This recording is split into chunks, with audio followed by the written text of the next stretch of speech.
میں نے اپنی مسجد کے امام کو نماز کا سچ پیپر دیا تھا، وہ کہتے ہیں حدیث ضرور موجود ہیں لیکن منسوخ ہو گئی ہیں، ان کو بتائیں کہ جی ابھی تک سعودیہ والوں کو تو نہیں پتہ چلا منسوخ ہوئی ہیں، آپ لوگوں کو اتنی دور پتہ چل گیا تو بتائیں کہاں منسوخ ہوئی ہیں۔ رفع الیدین کی حدیثیں جو صحابہ روایت کر رہے ہیں نا بخاری مسلم میں، ان میں کئی صحابہ ہیں جو حضور علیہ السلام کی وفات سے 1.5-2 سال پہلے مسلمان ہوئے ہیں، فتح مکہ کے بعد۔ وائل بن حجر، مالک بن حویرث، یہ جو بخاری کی حدیث ہے نماز اس طرح پڑھو جس طرح مجھے نماز پڑھتے ہوئے دیکھتے ہو، اس حدیث کے راوی ہیں مالک بن حویرث، اور یہ غزوہ تبوک کے موقع پہ مسلمان ہوئے ہیں۔ غزوہ تبوک تو چند مہینے پہلے ہوئی ہے حضور کی ڈیتھ سے، اور بخاری مسلم میں مالک بن حویرث کی حدیثیں ہیں کہ وہ تابعین کو جب ملنے آتے تھے تو نماز کا طریقہ رفع الیدین کے ساتھ سکھاتے تھے۔ تو حضور علیہ السلام پوری زندگی رفع الیدین سے نماز پڑھتے رہے، آخری 1 گھنٹے میں چھوڑ دیا، کہانیاں کروا رہے۔ اور انہوں نے کتابوں میں لکھا ہے جی مکے میں ہوتا تھا، مدینے میں نہیں ہوتا تھا۔ ان کو یہ پتہ ہی نہیں کہ فتح مکہ کے بعد جو کلمہ پڑھ کے مسلمان ہو رہے ہیں نا، انہوں نے حضور کی نماز کا طریقہ بخاری مسلم میں روایت کیا، وائل بن حجر نے، اور وہ رفع الیدین کے ساتھ ہے۔ اس میں میری ڈیٹیل ویڈیوز ہیں، دیکھ لیں۔ بریلوی اور دیوبندی مغرب کی اذان کے فوراً بعد نماز کے لیے تکبیر کہہ کے نماز شروع کر دیتے ہیں، اذان اور جماعت کے درمیان وقفہ نہیں دیتے۔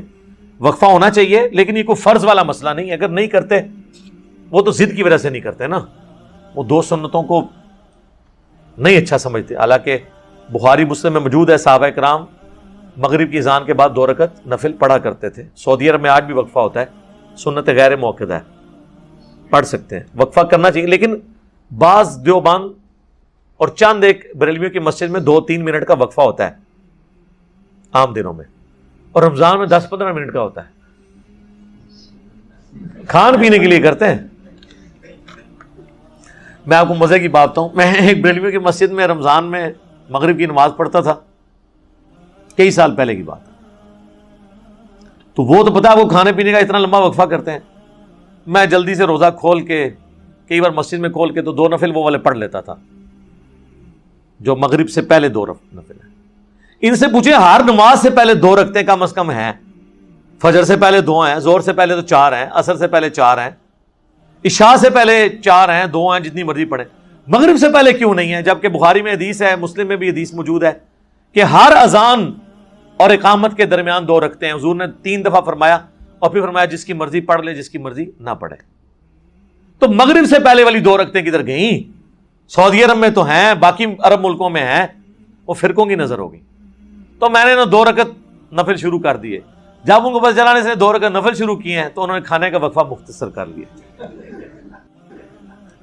السلام علیکم علی بھائی، آپ نے ایک حدیث بیان کی تھی جب عورت سے زنا ہو تو رسول نے اسے 2 سال تک پلانے کا حکم دیا، پھر سنگسار فرمایا۔ جی بخاری مسلم میں یہ حدیث ہے، اور حضور نے فرمایا تھا کہ اگر اس کی توبہ پوری امت پہ تقسیم کی جائے کفایت کر جائے۔ بالکل ٹھیک ہے۔ کیا یہ بات اس بات کی دلیل نہیں کہ گستاخ رسول کی توبہ آخرت میں ہوگی مگر پبلک میں اسے قتل کیا جائے گا؟ اس سے یہ والا مسئلہ کہاں سے ہو گیا؟ اس سے آپ کو، یہ تو زنا کی سزا سے آپ گستاخ رسول کی سزا کو ایگزیکیوٹ کروا رہے ہیں۔ اس طرح نہ کریں۔ گستاخ رسول کے بارے میں اور کتنی حدیثیں موجود ہیں، ان کے بارے میں آپ دیکھیں، اس میں میری ویڈیو ریکارڈ ہے۔ گستاخ رسول جو عادی ہے وہ قتل کیا جائے گا، عام گستاخ رسول تو پھر تو ساری واجب القتل ہیں۔ بریلویوں کے نزدیک سارے اہل حدیث گستاخ رسول ہیں، کیونکہ وہ کہتے ہیں کہ جو اہل حدیث حضور کا علم غیب نہ مانے اس طرح جس طرح وہ مانتے ہیں، تو کیا ہے؟ تو سر بریلویوں کے کریں بسم اللہ پہ۔ ایک کہانی ہے ساری کہ ایسی کوئی حدیث ہے کہ علماء کرام کی زیارت کرنا بنی اسرائیل کے پیغمبروں کی زیارت کے برابر ہے؟ نہیں، ایسی کوئی حدیث میرے علم میں تو نہیں ہے۔ ویسے یہ لوگ ہمارے عموماً بیان کر دیتے ہیں نا کہ اس امت کے جو علماء بنی اسرائیل کے پیغمبروں کی طرح ہیں، یہ ایک قول زرعی کے طور پہ تو ٹھیک ہے، علماء جو ہیں وہ انبیاء کے وارث ہیں، یہ بھی بات بالکل ٹھیک ہے۔ ظاہر ہے انبیاء کا تو کی وراثت تو علم دین ہے نا، علماء اس کو لے کے چلیں گے۔ اب آپ نے پوچھنا کس فرقے کے علماء؟ علماء حق یعنی امام بخاری، امام مسلم، ہم تو جن کے نام پتہ ہیں انہی کے لے سکتے ہیں نا۔ تو انبیاء کی طرح سے مراد یہ نہیں ان کا مرتبہ انبیاء کی طرح ہے، نہیں، انبیاء کی طرح سے مراد ہے ان کا منصب انبیاء کی طرح ہے۔ منصب انبیاء کا کیا تھا؟ اللہ کی دعوت۔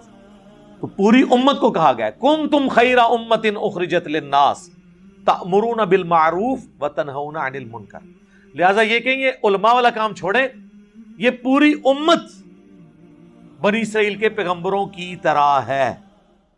لو جی نویں گل ہے، علماء نہیں سر، پوری امت بنی اسرائیل کے پیغمبروں کی طرح ہے، کیونکہ ان زمانوں میں پیغمبر آگے دعوت کا کام کرتے تھے اور ختم نبوت کی وجہ سے اللہ تعالیٰ نے وہ پیغمبروں والا کام اس امت کو ٹرانسفر کر دیا. اب پیغمبر تو کوئی نہیں آنا، لہذا پوری امت، قرآن میں لکھا ہے پوری امت پیغمبروں والے اس کام کو لے کے چل رہی ہے. کی طرح سے مراد یہ ہے، مرتبے کی بات نہیں ہو رہی. بالکل مرتبہ کون کسی کا ڈیفائن کر سکتا ہے؟ باقی زیارتیں کرنے سے کچھ نہیں ہوتا. زیارت کرنے سے اگر کچھ ہوتا نا میرے بھائی، تو سب سے بڑی زیارت تو اللہ کے نبی کی زیارت ہے. اللہ کے نبی کی زیارت کرنے والے کتنے لوگ ہیں جو حضور کی زندگی میں کافر ہو کے مرے، آپ کی وفات کے بعد کافر ہو کے مرے. یہ جو ام حبیبہ ہیں، حضرت معاویہ رضی اللہ تعالیٰ عنہ کی بہن اور ہماری ماں ام المومنین ام حبیبہ سلام اللہ علیہا، ان کا خامن جو ہے وہ ہجرت حبشہ میں شامل تھا، یعنی سابقون الاولون میں جو ہجرت کر گئے تھے نجاشی کے پاس. وہاں جا کے عیسائی ہو گیا اور عیسائی مرا، عبید اللہ.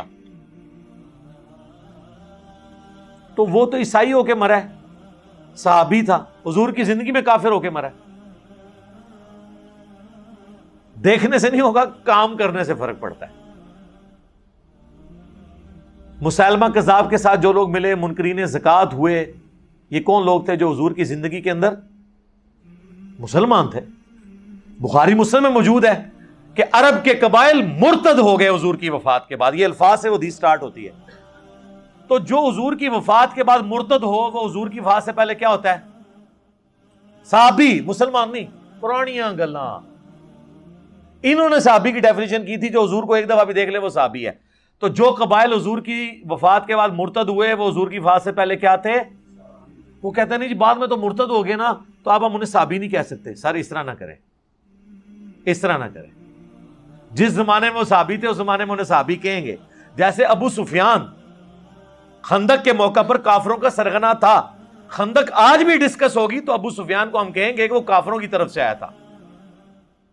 ہاں جب بعد میں مسلمان ہوا پھر مسلمانوں والا سٹیٹس ہے، لیکن بعد میں مسلمان ہونے کی وجہ سے خندق میں جو انہوں نے ان کی غلط کام ہے وہ اسی طریقے سے ڈسکس ہوں گے، اگرچہ وہ معاف ہو چکے.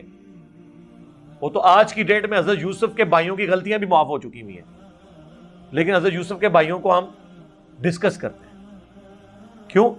تاکہ عبرت حاصل کریں.